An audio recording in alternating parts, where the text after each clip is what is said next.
प्यारे विद्यार्थियों सत श्री अकाल। अज के इस सैशन विच तुहाडा सब दा स्वागत है। अज इस सैशन विच आपां गल करांगे इंप्लॉयबिलिटी स्किल दे बारे। इंप्लॉयबिलिटी स्किल जो कि NSQF दे विच अकॉर्डिंग टू चेंज सिलेबस तुहाडे टीचर साहबाना ने तुहानूं पहला ही दस दिता होना है कि 2-2 सालां दे पैटर्न दे हिसाब दे नाल 9वीं 10वीं 11वीं 12वीं दे विच इंप्लॉयबिलिटी स्किल ऐड किया गया है। इस दे विच आपां अज गल करांगे राइटिंग स्किल दे अंदर पार्ट ऑफ स्पीच दे बारे। अपना विषय है अपैरल। और बेटा इस सब तो पहला जेकर तुसी हाले तक चैनल नूं सबसक्राइब नहीं किया है तो सब तो पहला बैल दे उपर बटन ते प्रेस करना है और यह वीडियो नूं एंड तक जरूर देखना है। नैक्सट मैं अपनी इंट्रोडक्शन बारे गल करदी हाँ। My introduction myself Manpreet Kaur, school GGS Mashigan, government senior secondary smart school Mashigan Patiala from Punjab. My contact number 9478509032 9478509032। किसी भी बच्चे नूं किसी भी प्रकार की कोई क्वेश्चनिंग है, कोई प्रॉब्लम है तो तुसी मैनूं इस नंबर ते कॉन्टैक्ट कर सकते हो। 9th क्लास दे विच कम्युनिकेशन स्किल्स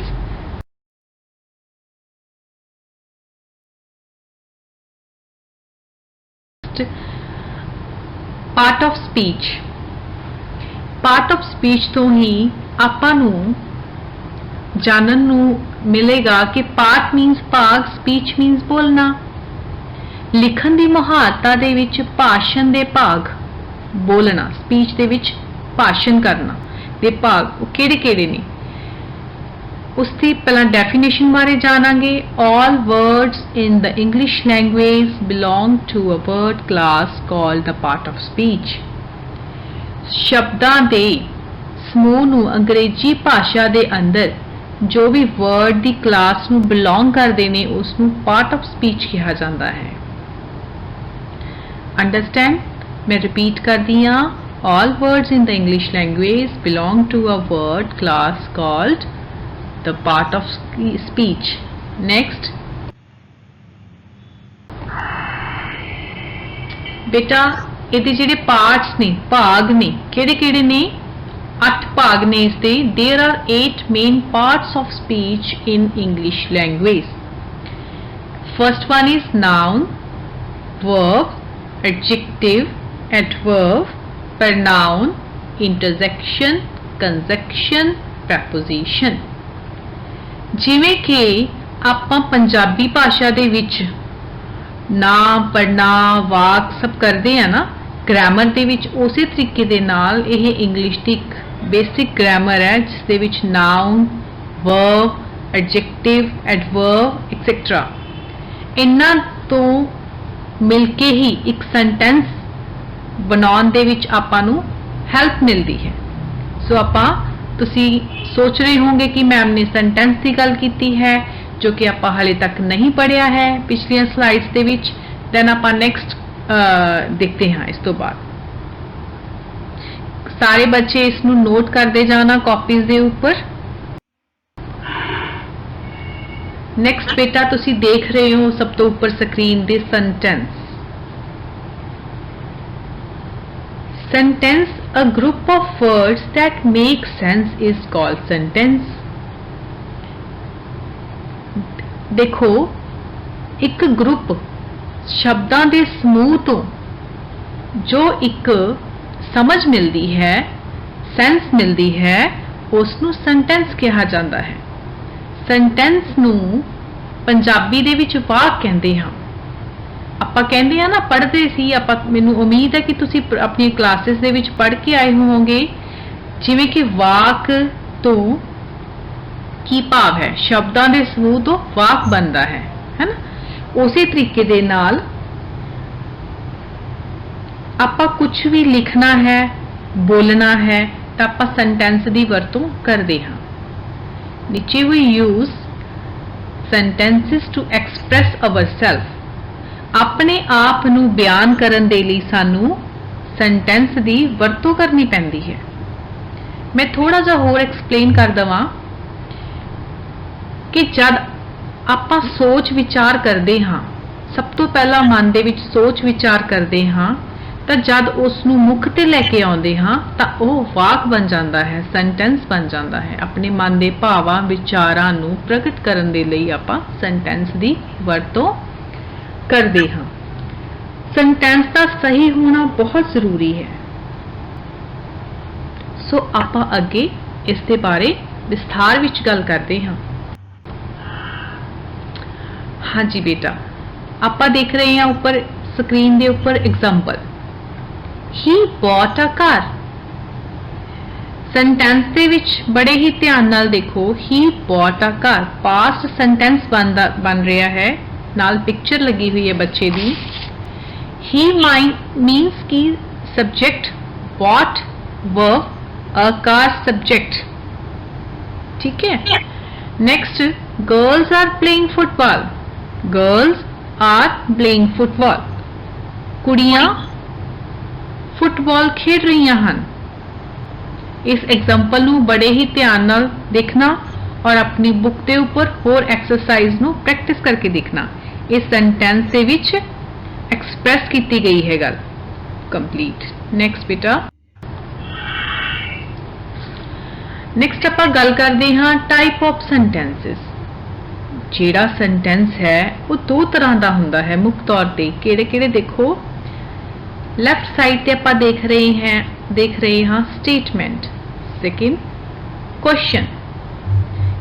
फर्स्ट आपां पढ़ते हाँ statement. When a sentence tell us something it is called statement. When a sentence tell us something it is called statement. जब कोई सेंटेंस आपां नूं कुछ दसना चाहता है तो आपां नूं स्टेटमेंट कहते हाँ। A statement always and us a full stop. नीचे जो एग्जाम्पल दी गई है, a statement always and with the full stop. आखिर दे विच लाइन कंप्लीट होने तो बाद एक बिंदु फुल स्टॉप लगाया जाता है तो उसनूं स्टेटमेंट कहा जाता है। राइट साइड ते आपां देखते हाँ क्वेश्चन। क्वेश्चन दे विच की अंतर है? when a sentence asks something it is called question. When a sentence asks something it is called question. नीचे एग्जांपल देखो, a question always ends with a question mark.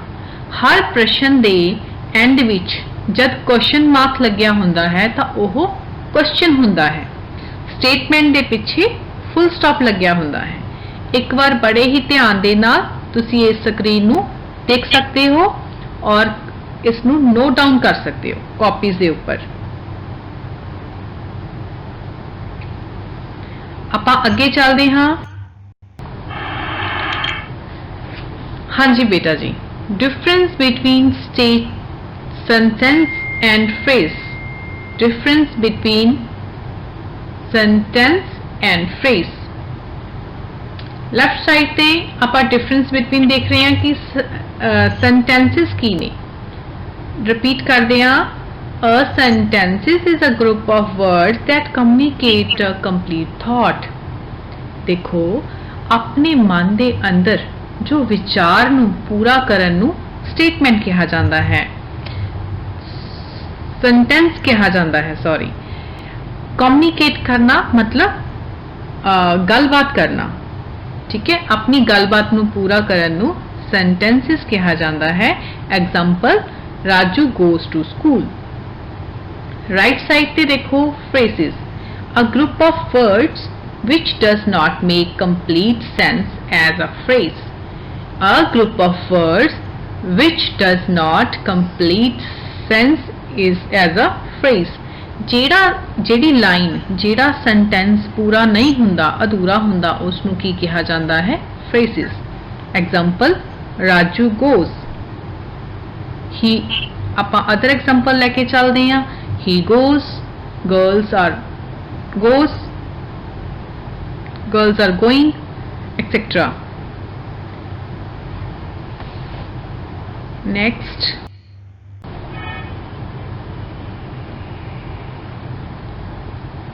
Capitalisation rules ਆਪਾਂ थोड़ा explain करते हैं।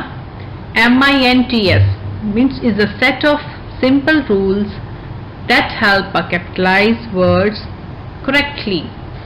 बेटा कैपिटलाइजेशन रूल्स ਨੂੰ ਪੰਜਾਬੀ ਦੇ ਵਿੱਚ ਪੂੰਜੀਕਰਨ ਨਿਯਮ ਕਿਹਾ ਜਾਂਦਾ ਹੈ। नीचे ਆਪਾਂ ਚਾਰਟ ਦੇਖ ਰਹੇ ਹਾਂ। ਚਾਰਟ ਦੇ ਵਿੱਚ ਅਲਫਾਬੈਟਸ ਵਰਣਮਾਲਾ ਅੰਗਰੇਜ਼ੀ ਦੀ ਵਰਣਮਾਲਾ ਦੇ ਵਿੱਚ MINTS ਇਸ ਨੂੰ ਕਿਸ ਤਰ੍ਹਾਂ ਇਹਨਾਂ ਨੇ डिवाइड किया होया है समझाने के लिए थोनू। लैफ्ट साइड पे आप देखते हैं शुरू दे विच व्हाट्स इट्स शोज की शो कर रहा है मंथ एम दे विच मंथ। रूल नियम की है उसका capitalise the first letter in the names of month. महीने दे वर्ड्स जनवरी फरवरी मार्च का फर्स्ट लैटर की हुंदा है लार्ज हुंदा है वड्डा हुंदा है कैपिटल हुंदा है। एग्जांपल दिती है नीचे I will go to college in June. Example नु देखो I will go to college in June. So first letter capital हुंदा है आई द लैटर। रूल की है बेटा capitalise the letter I when it is used to beginning a word. नीचे example देखो I play tennis with him every day. I play tennis with him every day. Next बेटा N N दे बारे की है नेम। कोई भी नाम दा फर्स्ट लैटर कैपिटल हुंदा है। रूल्स देखते हैं आप capitalize the first letter in the name of people place and day. ठीक है बेटा।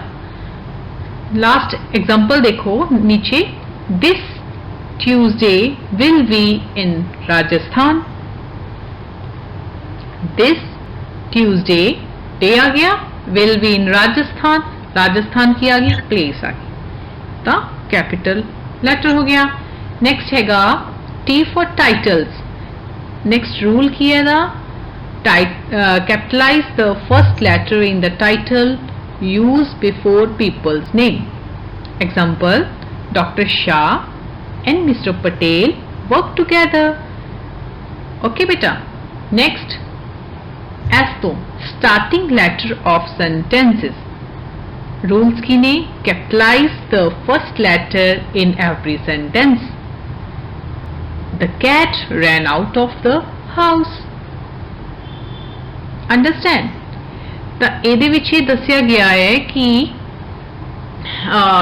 MINTS ਮੀਨਸ ਕਿ ਇਹਨਾਂ ਦੇ ਜੋ ਫਰਸਟ ਵਰਡਸ ਹੁੰਦੇ ਨੇ ਕੈਪੀਟਲ ਲੈਟਰ ਪੈਂਦਾ ਫਰਸਟ ਤੇ ਸਟਾਰਟਿੰਗ ਦੇ ਵਿੱਚ। ਸੋ ਇਸ ਨੂੰ ਨੋਟ ਡਾਊਨ ਕਰੋ ਤੇ ਬੜੇ ਹੀ ਧਿਆਨ ਦੇ ਨਾਲ ਇਸ ਨੂੰ ਦੇਖਣਾ ਔਰ ਪ੍ਰੈਕਟਿਸ ਵੀ ਕਰਨੀ ਹੈ ਤੁਸੀਂ।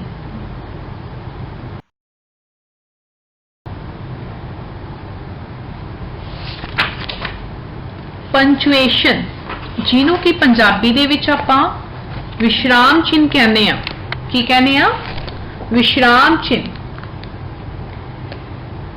certain set of marks such as the full stop and the comma which help us separate part of sentence and explain its meaning। जो कि बेटा जो ये सिंबल्स ने विश्राम चिन्ह ने आपां नूं दसदे ने सेंटेंस दे विच कित्थे कित्थे रोक है कित्थे कित्थे पॉज करना है और उसका मतलब की निकलदा।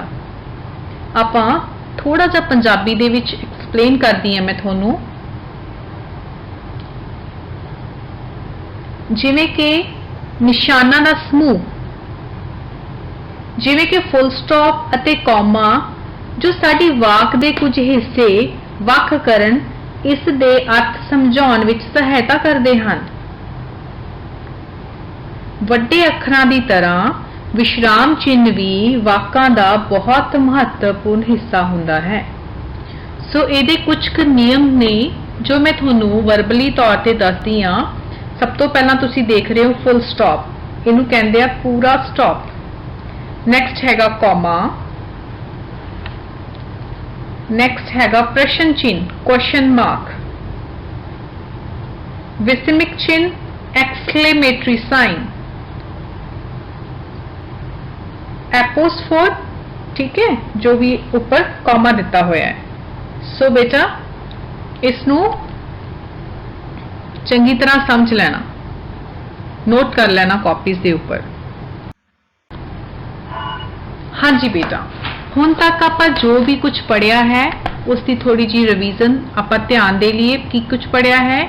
फर्स्ट हैगा identify the basic part of speech, explain the uses of different part of speech. ठीक है, डिफरेंस की है पार्ट ऑफ स्पीच दे विच, किथे किथे यूज हुंदा है। नेक्स्ट हैगा बेटा difference between sentences and phrase. Next बेटा use capitalization punctuation rule for sentences.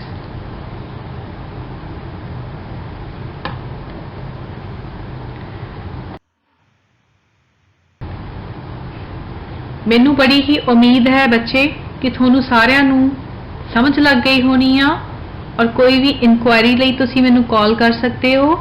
Thank you so much, ਤੁਸੀਂ बड़े ही प्यार ਦੇ ਨਾਲ और ध्यान ਦੇ ਨਾਲ ਇਸ टॉपिक ਨੂੰ ਅੱਜ ਦੇ ਸੈਸ਼ਨ ਨੂੰ सुनिया है। Thank you so much.